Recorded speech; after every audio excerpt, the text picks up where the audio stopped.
I thought I'd go ahead and film a haul today. It's the day before Super Bowl Sunday, and I know not everybody is a big football fan, so I was like, well, maybe they'll have something to watch on YouTube. A few videos ago, I hauled a couple of these, but I wanted to get some more. They're the Stila Magnificent Metals Glitter and Glow Liquid Eyeshadows. I purchased 3 prior, and I wanted to get some more. And Ulta just recently sent out a 20% off coupon, so I got 4 more. And I've actually got one of these on today. I've got the shade in Smoldering, wait, no. Yeah. It's the shade Smoldering Satin, and I got it on my lid today.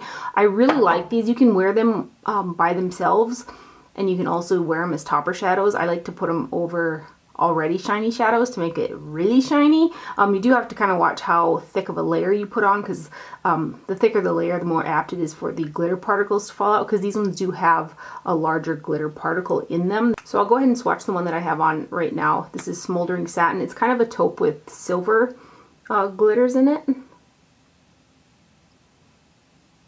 It's really pretty. Smoldering Satin. This next one is Rose Gold Retro. I actually wore this with the new Vizart Warm Mattes palette yesterday, and it was so pretty. Rose Gold Retro. Rose Gold Retro also has, I think it's got gold and silver glitters in that one. The next one is Gold Goddess. This is a golden shade, which I think there's mostly gold glitter in here. And it's almost like a green gold in shade, if that makes any sense. So that one is Gold Goddess right there. And then the last one is Ballet Baby, and this is a baby pink shade, and it looks like it's got some duochrome blue purple glitters as well as some white silver ones. It's got a few different shades in there. And I haven't worn the gold or the Ballet Baby just yet, but I've worn both of these two, and they're really nice. And the other 3 that I got are really nice as well. I should have probably saved those for last, because I tried to wipe them off and the glitters are just sticking to my skin. So if you see a really shiny glittery particle in the swatches from here on out, they're probably those Stila shadows. But I do have 3 new highlighters. I purchased the Jouer powder highlighter in ice, and I knew it was a mini highlighter, but I didn't know it was going to be quite this small. It's kind of the size of an eyeshadow, 2 grams, 0.07 ounces, which I wish they would have came out with it in their larger size, because this is a really pretty highlighter. It actually has shifts of both gold and pink, which I think is kind of unique. Depending on how you look at it, you can see a little bit of both.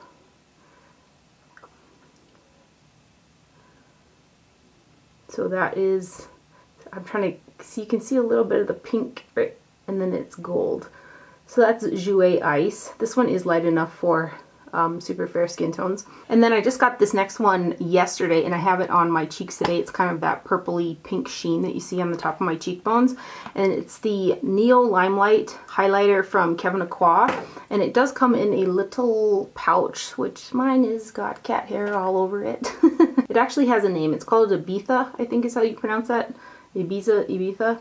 And it's an iridescent glow, 0.74 ounces of product in here, which is a load. I do like his other Neo bronzers I think they came out with. There was a blush and then it turned to a bronze. I really like those products as well. And there was another one that came out with that's much more warm than this one. My buddy Rachel was telling me how much she liked that warm one, so I might get that one as well. But this is what it looks like. You can see, okay, there you can see it transitions from a light highlight into a pinkish into a purple. And so I kind of put my brush in this section right here to get that color, that purple tinge you see on the top of my cheekbones today. But you can definitely customize it to be more purple pink or a little bit lighter. So let's kind of go like this.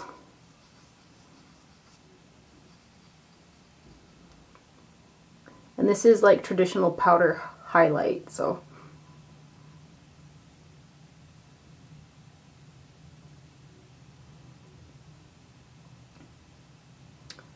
Those are kind of the shades you can get out of it, but I really do like this product. Then Dior, after I purchased 2 of the Glowing Gardens highlighters backups, because I love the one that came out in the spring last year so much, they came out with it in the permanent range, which is good for you guys because it wasn't available and now it is. And it came out with both shades that they did in the line. I don't have the darker one or the more golden one to compare for you guys, but I do have the new one in 002, and I have compared it with my Glowing Gardens, and they are the same product. So if you're ever wishing for that Glowing Gardens one, now you can get it in the permanent range. I don't have the one that I was using to show you guys right now, but I have swatched them together, and they're dupes for sure. They're the same product. I actually gave that one to my mom so that she can use it up, and I'll just dig into this one. And she really likes it as well. I thought it might be a little bit too shiny for her liking, but she told me the other day I really like that Dior highlighter. So that one, the official name is Diorskin Nude Air Shimmering Sculpting Powder 002. I love it. This is one of my favorite highlighters ever. Did I say 3 highlighters? I meant to say 4. Chanel came out with another highlighting powder. It's the Camelia de Chanel Illuminating Powder. This comes with a little pouch as well. There's 0.21 ounces of product in here. And one of the things that I was excited about is it came in red packaging, which I don't think I've ever seen Chanel do packaging like this. But it's got the rose pattern in it, much like the bronzer that came out, I think it was 2 summers ago. I was a little nervous whether or not this would be like light enough for my skin tone, and it actually blends into my skin. It highlights the cheekbone, but it's not lighter than my skin to give a lifting effect, so it just kind of gives a sheen to the skin. This does have micro glitters in it. They're not like super chunky glitters, but they're little teeny tiny micro glitters are in here. I know there was a few people I saw that did not like that. I, for one, again, shine bright like a diamond. I don't mind it, but this is what she looks like. I've used it quite a few times. Again, it doesn't have that lifting factor. It's not light enough to lift my cheekbone, but it does blend into my skin quite nice. So that is what she looks like. Swatch it next to that Dior. So Dior 002 on top, and then the Chanel, what did they call it? The official name, Camelia de Chanel Illuminating Powder is on the bottom.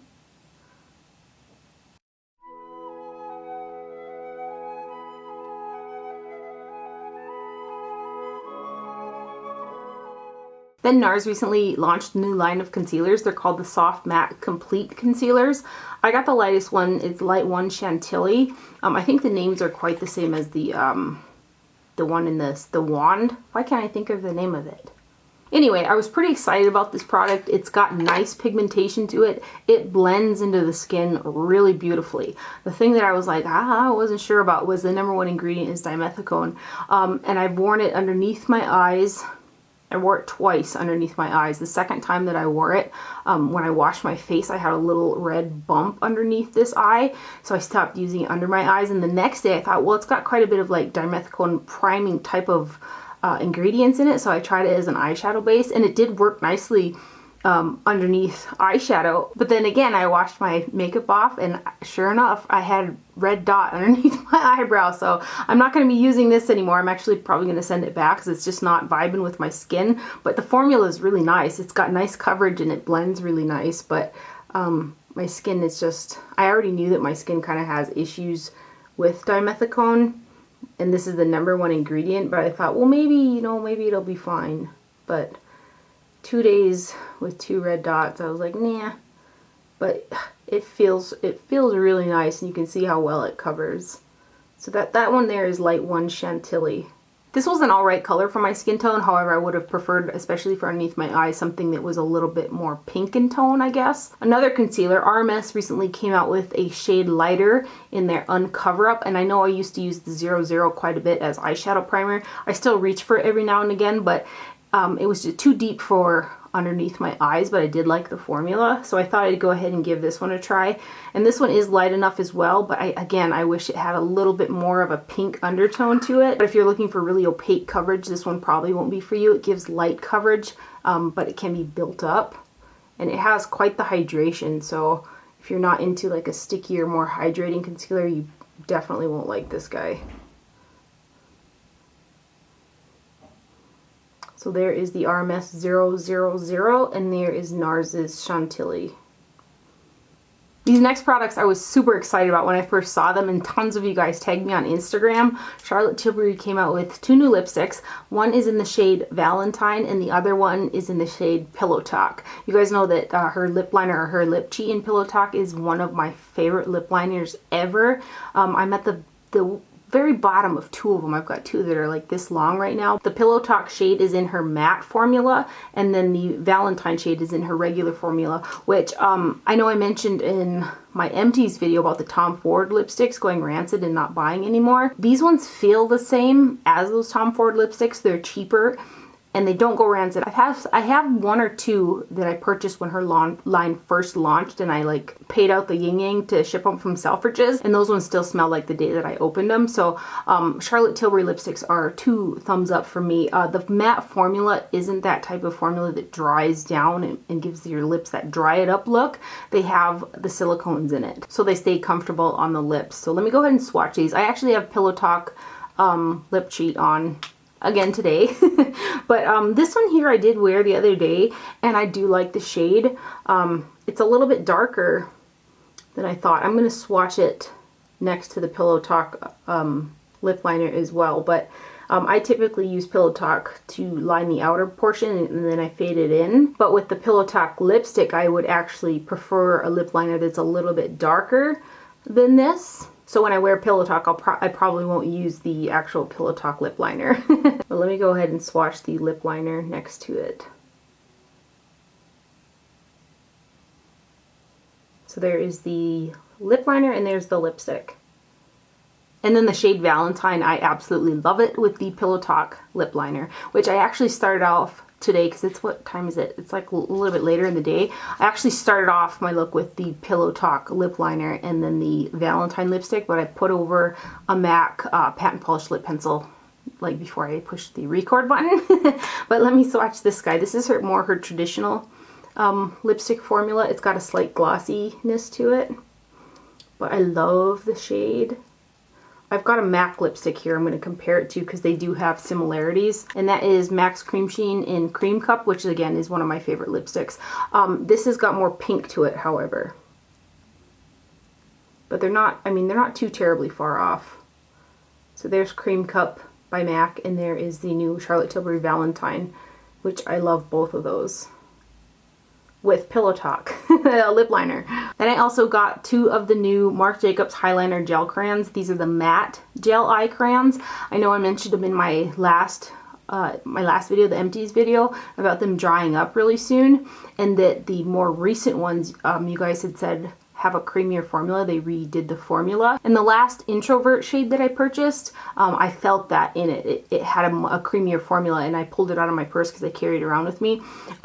And it still was quite creamy. So I'm hoping that all of the newer Highliner gel crayons have a creamier formula. These ones, these new matte gel crayons, have a creamy formula as well. I have got on the shade Whirlpool right now, and so far I really love both of these liners. I actually ordered 2 more of them, so I'm really hoping that this formula doesn't dry out as fast as the other ones. I also feel like the cap kind of comes off of these ones a little bit easier, which is good. Like, you don't have to tug quite as hard. You can kind of just twist it and pull, and it comes off, which some of my other ones, I mean, you had to like really pull to get them apart. But anyway, this one is Whirlpool, and again, I have this on my waterline today. It's like a turquoise. And then the other shade that I got is Out of the Blue, and this one is a really beautiful cobalt blue. So you can see how nice these ones are swatching. They kind of just glide on. And when I first opened the box, I swatched them on my hands, and then I kind of went about whatever I was doing, and I went to rub them off on my skin, and I mean, they were not budging. They do fade. I would say after about 4 hours, they do start to fade on the outer corner for me, but I have really watery allergy eyes, so there's that. But I also purchased one of the Smashbox Always On gel liners. These are new liners from Smashbox, and the shade that I have is Bouncer, and it is also a cobalt blue shade. This lasts decent on the waterline. It doesn't last as long as the Marc Jacobs ones. It'll fade even more, kind of starting at the outer corners, but it's decent. With this one, I did find that I had to make a couple passes on my waterline to get it nice and opaque. This one grabbed on, these two here grab onto the waterline a little bit easier than this one. But you can kind of see that the Smashbox one, what did I say it was called, Bouncer, is a little bit deeper than the Marc Jacobs one. Then I was just browsing Sephora and I saw this Givenchy Nudes Nacres Shimmering Nudes. Let's call it the Shimmering Nudes eyeshadow palette. It just looked pretty online. I remember swatching some Givenchy quads in the store before and I wasn't real impressed, so I wasn't quite sure what to expect with this. The packaging is really pretty. The eyeshadows inside, when you look at them in the pan, I gotta pull these little, they come with two little sponge tip applicators. There's a mirror there. But the shades in the pan look really pretty. And I did wear this the other day and the look, it came out nice, but I mean, if you're used to super pigmented, like in your face, shiny shadows, this isn't gonna do it for you. If you're somebody who would like a little shimmer and a little bit of color, you know, and you don't want to be over the top, then you might like this, but it wasn't the best in the West, I guess. This one right here and this one, let me see, there's three, I think, yeah. This guy and these two down here are mattes, and then these three have got the shimmer in them. So, oh, these are some terrible swatches. I'd like to say that they go on a lot better than they swatch, but they kind of don't. They go on pretty much how they swatch. Then I'll do this bottom one.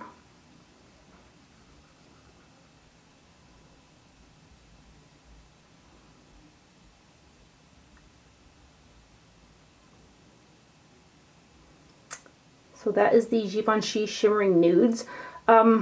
It's not a bad palette, but when you're used to using such intense shades, or if you're pulling for a shimmery shade, you're going to get that shimmer, then you might be disappointed with this. Hopefully you can see in this swatch that, I mean, that one's kind of chunky. I did like the look that came out of it. It just wasn't something that wowed me. Should we do a little smudge test with these Marc Jacobs?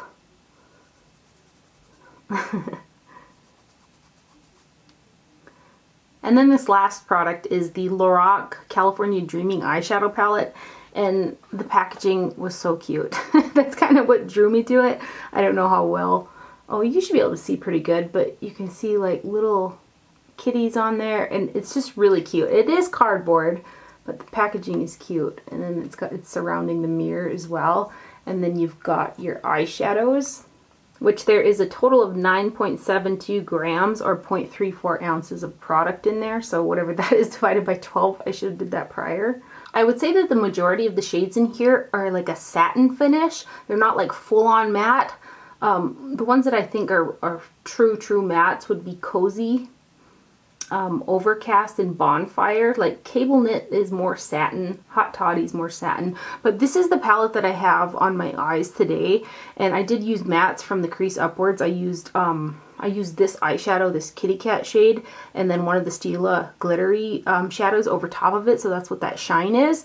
And if they would have made half of this palette or the whole entire palette out of this kitty cat formula, I wouldn't have been complaining, because this is one of the nicest shades.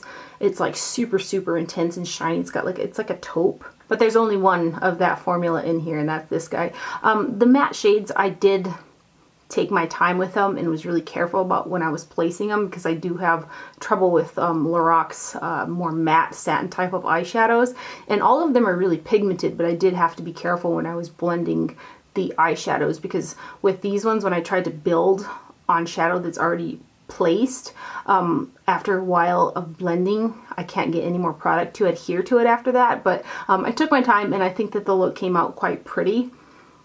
But those of you who do have good luck with Lorac eyeshadows will probably really like this. But let's just go ahead and swatch the whole thing. How about?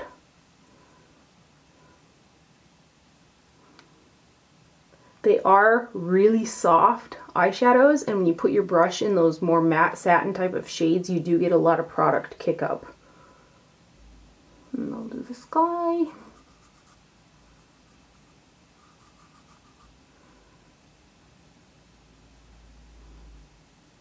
Oh, I should have really wiped my arm off prior. Hello.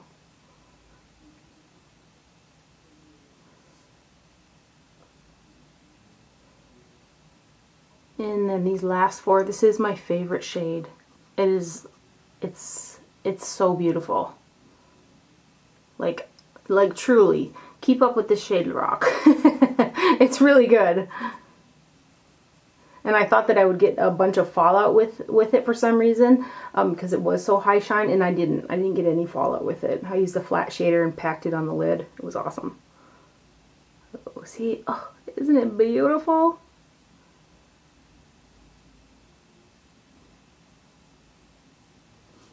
So there is the Lorac. Here, back up. Lorac California Dreamin' eyeshadow palette. And that's all I have for today. I'm going to edit this video, try to get it up tonight, and probably sit down and watch Ghost Adventures. It is a rerun, but I don't mind if they're on TV all day. They're actually showing the one, I think, at 8 o'clock. They're in North Dakota. So that's kind of cool. But anyway, I hope you guys enjoyed this video and found it helpful. Thank you for watching. Do not forget to wear sunscreen, and I'll see you guys later. Bye.